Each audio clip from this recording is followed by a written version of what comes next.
Welcome to a James Bond movie. Except this James Bond is not actually flying into your country to spy on you. And this time James Bond speaks Chinese. But he is still very clever and very effective, as we will learn. Thank you for joining. And this is Threat Talks from the Security Operations Center floor at Ontoit. And my name is Lieuwe Jan Koning. And the subject of today is the China Nexus Barracuda hack. Let's get on to it. Welcome to Threat Talks. Let's delve deep into the dynamic world of cybersecurity. Let me briefly introduce my two guests of today. On my left side, it's Luca Cipriano. He's threat intel specialist, and he's going to tell us everything about this Bond guy. And on my right side, it's Rob Maas. He's a field CTO of Ontoit, and his job is to make sure that James Bond doesn't have a chance. Rob? I'm not doing a good job here. 26 movies, and he's going to do his best. He wins every time. Even when he dies, he comes back. Yeah, he always comes back. So we still have work to do. Well, let's see. And before I forget, there will be an infographic, as you're used to, and you might need it today because we're going to talk about advanced persistent threats, and they are advanced, they are persistent, and they're clearly a threat. So, and it can be complicated at times, but we'll do our best to explain them as much to consume for you as possible. Luca, it's the China Nexus Barracuda attack. Tell me, it's China? Well, yes. China Nexus. So what's the China Nexus? With China Nexus, we do not refer to a specific APT. But the Nexus is more of a group of state-sponsored actors. So it can be like hacker groups, but also like security contractors, as we know. That you seem quite confident that it is China, because typically it's really hard to figure out who is behind something. Why are you confident? Well, there are some hints here, or some study that have been done. So thanks to CTI, we can give an answer to this. First of all, is that there were no, so Mandiant observed that between January 20 to January 22, there were close to no actions, and this date corresponds with Chinese New Year. The Chinese New Year, exactly. So as you know, work for the government, probably they were on a holiday or whatever. But also, this specific attacker has been named as UNC 4841. UNC stands for unknown because, they didn't attribute it to a specific group. But they know that they used infrastructures that have been already used by other Chinese attackers since 2019 already. And aside from that, also analyzing the backdoors on malware, they found some similarities or with codes of malware utilized by attackers from China. So so you might say that the weapons they use seem to be produced in China, and they were already attributed to Chinese. So all this together led to confidently say that, and aside from that, also the target. So the target was espionage. We're talking about email, and they were targeting Western governments and agencies. So also given the targets. Makes sense then. Yeah. So and the Barracuda, Rob, what is Barracuda? What was the attackee here? In this case, it was on a barbecue. Barracuda. That's very American. It was on a Barracuda email security gateway, which is there to filter out spam and email containing, for example, viruses. So it's there to protect you against these spam emails. Yeah, and the attacks we've seen, there were Western companies, Western governments, and they got in there, and that's correct. So, how did they do this? Yes. Okay. So first of all, I would like to say that this is a really sophisticated attack. The attackers, they had good knowledge about the product, but also if you look at the time they have been dwelling there, it's quite long. So just to give an idea, on the 18th of May, Barracuda realized that there was some anomalous traffic. And the 23rd of May, they published the 0 day for the first time. But when they did then the investigation and the forensic investigation, they found out the initial foothold was already in 2022 October. So they were already in the system for a long time. And this outlines how dangerous APTs are. They have a long dwelling time and they try to be as stealthy as possible.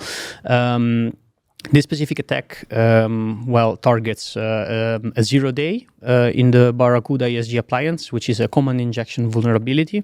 So how does this work? Barracuda uses an antivirus, open source, that's called AMS-IX, to scan the attachments in the email. And this antivirus uses Perl. And the vulnerability is in the fact that Perl has a function called AMS-IX has a function in Perl called QX, which when it scans the attachment, which are tar or zip, so archive attachment, it will return in a variable, the $F, also the file name of the file names that are contained in the archive. And there was a lack of checks on what was passed, and the file name is passed as a command with escape possibilities. So they could use it could trigger a command injection. So for clarity, this was a vulnerability in the Barracuda device. So again, a security device that's supposed to protect us, that contains a vulnerability that they somehow found a way to exploit. Yes, and the fun thing about that is that the attacker in this case, they had to make the email as suspicious as possible because they wanted Barracuda to check it. So the emails are poorly crafted with maybe some mistakes or obviously scam me or spam me. So in this way, the Barracuda will send it to the antivirus and check the content. You're always telling customers and us to, make sure you filter the obviously bad stuff out of it. It looks like you shouldn't do that all the time. Yeah. Luckily, I also always tell never rely on just one layer of defense. So you should have multiple layers of defense. And in this case, this layer, so the spam filtering and the antivirus is failing because there's a vulnerability, at that time a 0-day vulnerability within the appliance. So it's really hard to defend on the device itself, but you can put some measures in place around it, as we will discuss in a bit, to hopefully prevent or at least make it more difficult for the attackers to get into your network. Yeah, fascinating this. So they send this on purpose spam thing. I mean, we've been talking about AI trying to make spam more sophisticated, and you're telling me to bypass it. Yeah, exactly. This is the other way around. It's not needed. No. Can AI help here? Make it really bad. So at this point we have this scam email that passed by. The content of the archive, the tar or it is not important. The important is the file name of one of the files that is that is in the archive. So now we know that we have this escape possibilities because of the lack of input validation. And what happened is that the file name of the file contained in the archive contains a base 64 encoded payload commands that what it does, it uses OpenSSL to start the client and initiate a connection to the C2 server from the attacker. So that's more or less. From the Barracuda appliance to some random IP somewhere in probably China or China's control machine. China's control machine, yes. Rob. Yeah, here we can already do two things. First, it starts that is an email with an archive. So maybe the question is, should you allow archives in email or should you allow files in email at all? I think it's bad practice, but still a lot of companies will do it. And the reason for that is because if the email is delivered, it's already on your endpoint, and from there, an attacker has a lot of access. No attachment will be difficult, but for a lot of companies will be difficult. Attachment maybe. Zip files, tar files. I would always try to block them. We are used to block executables, so why not some other files that try to hide what they have inside them? But a calendar invite, for example, it's really hard for organizations. For calendar invites would be an attachment. That would be an exemption indeed. Or the logo. I mean, if I go to our marketing department and tell them, hey, I'm not going to put in my picture and on the footer. I have my opinions about that. We can use ASCII to make ASCII. That would be a good way. But blocking attachments, especially in this case, archives, would have helped. You can do that already on the firewall, the layer before the Barracuda, if that's needed. The second thing you can do here is limit the connection from the Barracuda. Why should it go outside to all addresses? And what kind of... Because it needs to send email? Yeah, but then you make a policy that is only allowed to send email. So making sure that it's on that service port 25587. Also, I can debate if a Barracuda should send email because it is a spam filter for incoming email. I guess maybe it's a bit difficult for companies also when you need to get, for example, updates or maybe you don't know what is the legitimate traffic. It's hard to be granular at that level. So it can be done, but not. It can be done. You should monitor if you so. In the best way, the vendor tells you, hey, this is what connections you need to open up in your firewall. You see it more and more. Yeah, it's not so easy. But if that was available, that was really difficult. If that's not available, then the best way is to just monitor the traffic for a couple of days, and then of course hope you don't get abused in that period, and then create rules. But our internal IT department is doing exactly this all the time. I mean, there's we have some kind of chat server that needs to talk to send out push notifications, for example, and then we debate where exactly does it need to go, how safe is this, should we add a proxy in there? That's how it should be, and it's not rocket science. It will take time. That's maybe the biggest challenge here, but it is not that difficult, I think. Okay. Yeah. Well, too bad for you. We're done. So so at this point, what happened is that the attacker starts with wget to download the backdoors and payloads, additional backdoors and payloads. So in this case, they did a lot, really a lot. They also Trojanized legitimate module, just adding snippets of codes. So they really did a lot of things. I kind of... Again, on the Barracuda box. On the Barracuda, trying to get in the heart of the network on the Barracuda. Yes, in the Barracuda. And actually, that's good that you mentioned because they did not went into the network after. Like in some cases they did, but this was espionage. They were interested in the email. They wanted to read. They wanted information. So they did not need to go deep in the network to do things, but they just wanted to have mostly a backdoor to monitor the communications. So there was no need for... They did it in some cases, but... Good to mention here that email is used for everything, so also for a lot of sensitive communication. Yeah. And of course, moving then deeper in the network makes you more noisy, and it's better to just limit there, so less chances to get caught. But anyway, so what are we doing now? What are they doing now? They're downloading extra payloads, and as I mentioned, they did a lot, but I kind of narrow it down to the three main backdoors that they got, that they were named C-Spy, Saltwater, and Sandbar. So the C-Spy, it's a really important one because what it does, it establishes a pickup filter on port TCP25 and TCP587. So it starts to... Ports that have to do with sending email over the SMTP protocol? Yes, and it was installed under the name Barracuda Mail Service. So also trying to make it blend. The Saltwater is a module for the... So, wait, 1 moment. So what happens there? There is a... They capture all the traffic, and therefore they do it probably on an early stage on the network interface. Yeah, they capture all the traffic that goes in that port, and now the extra backdoors, they do other things. Which the Saltwater, for example, it goes on the SMTP daemon, and it allows functionalities of download, upload file, execute commands, and all this kind of things. So that's how they can pass then the pickup and everything. So they can send a command via email to them, and then it gets interpreted. Also retrieve file and download. You send an email to the box and with a command in it saying, "Hey, get me this file," and it will deliver the file through that command and control channel. Yes, and the next one, the really important one, is the Sandbar, and the Sandbar is a rootkit.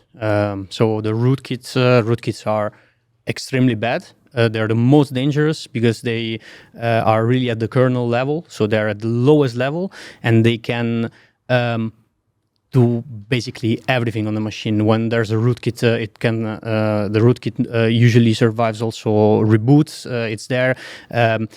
But the most important thing is that it can hide processes. Because a rootkit puts itself on top of the kernel, so on top of the operating system. So first you boot the rootkit, and then the rootkit, like a VM, runs the actual OS. There are different. There's like bootkit, but anyway, they're different. But yes, indeed, it goes on the kernel level, so it can hide control everything. So let's. Do you know Matrix? The Matrix, the movie? It's a documentary. Yes. when Neo pass by and there's the cat, and then it says, "Oh, déjà vu again, the cat."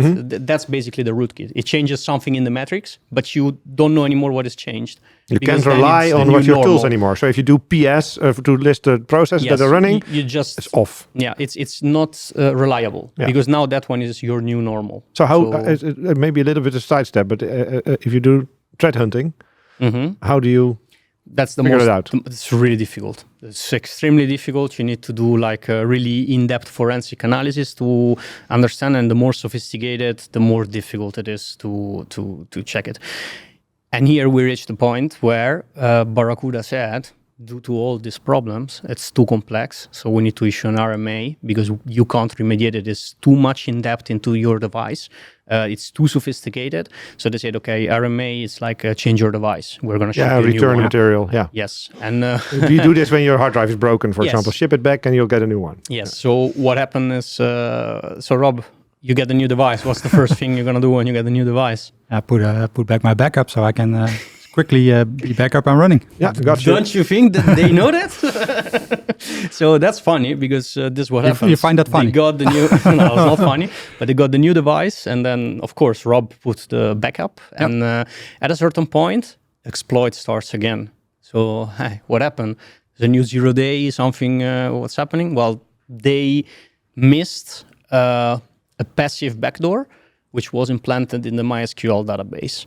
And this backdoor was designed to trigger for when a device is reissued or just somebody's putting a backup. But wait, you got a brand new device, nothing on it, factory default. Oh, you're putting your backup, and your backup so is... my settings export of the Barracuda. Yes, and as I mentioned, the first signs of attack were October 22, so 2022. So they were already there for a long time. They implanted it way before. So how do you know what is your clean backup at that point? How do you know that we're not already there? Because of course you start to realize it when they get noisy, but probably they've been stealthy for a long time and they implanted this, they thought about this and it was there. Yeah, so from the attacker's perspective, first thing you do is make sure you have persistence, you don't do anything bad yet, try to be as much on the radar as possible, only activate the spying once you know for sure that when they return... In this case, they really did it really good, yeah. James Bond can learn two or three things. I think. So this backdoor it's like a sleeper cell. Yeah, exactly. So this backdoor is called a depth charge or a submarine, and what it does, it's in the configuration in one of the configuration file, and it has a trigger when one of the line from the configuration gets deleted, which this happens, of course, when you install when you put your backup in, because of course your configuration changes. And what it does, as soon as it triggers, it writes to disk a base64 encoded script that contains a shell script and an installer. But since you can't really run commands from database, what they did, they named it with the same name of an argument that is legitimately called by the Barracuda with a function. So when that function starts to do legitimate things, it calls the argument, and that argument is the file that contains so a by effect of something else then triggers the execution of this just installed malware. Yeah, indeed. Well, Rob, tell me, what are we going to do against this? Update your device. Yeah, well, but eventually we never made it. So so there's not much we can do on the device itself, like stated before, because we cannot install an EDR solution that can then detect abnormal behavior or functions, for example. But what we can do is still making sure the connections are limited. That will help in all stages, because in the end, payloads need to be downloaded. Data that is being gathered needs to be sent out. So there's always some kind of communication channel. That's what we can try to block with firewalls. In this case, also the Barracuda has solved problems there, fixed the vulnerabilities. So updating is a good solution now. But yeah, of course, you first have to know what the vulnerabilities are before you can start working on a patch and then, of course, release it and let people update it. That's all depending on what Barracuda is. Does. I mean, suppose I am a CISO and I realize that there's APTs out there. I cannot wait for the patch to be there because they've already been in my environment for a long time. Is there any strategy that I can apply to make sure? Yeah, we come back to zero trust strategy. Yeah, so make sure you have small segments. The Barracuda in itself doesn't need to talk to your whole network, hopefully, only to clients that need to receive the email. So you can make already strict policies around it, and also vice versa, so clients that connect to your Barracuda. Also very limited on application protocol. Outgoing the connections we already discussed, make them very specific, but also when this whole threat intel process was going on, we get a lot of information about IOCs, and we can also block the known bad IPs, for example, as a simple step which you can implement in your firewalls. Yeah, so figuring out, doing all this threat intel learns us a lot about the steps that attackers do, and therefore we can come up with strategies. Yeah, better strategies, better prevention. And zero trust is such a thing that is really, really effective. Yeah, makes it also very digestible, so you know where to focus on. All right. Gentlemen, this was an awesome story. Maybe a little bit more afraid, maybe, and I'll look at James Bond a little bit differently next time. I think we have won for now, but there will definitely be a new James Bond stepping up. As far as we know, we have won. Probably, probably next week. So if you want to read more about this, we have, like I said before, we have some infographics prepared for you that lay out all the things we talked about in more detail, even more detail than we had time to discuss about today. And well, thank you to Rob, to Luca for explaining this to us, and thank you, listeners, for tuning in. We'd love to hear your feedback. Email us at team@threat-talks.com, and well, we'll reward you with a t-shirt if you have a good feedback for us that we can make this Threat Talks better with. And if you want to see more, learn more, please like us, because it helps us spread the word. Subscribe this channel so you'll be sure that next time you'll hear about Ethan Hunt, for example. Thank you very much. See you next time. Thank you for listening to Threat Talks, a podcast by Onto It Cybersecurity and AMS-IX. Did you like what you heard? Do you want to learn more? Follow Threat Talks to stay up to date on the topic of cybersecurity.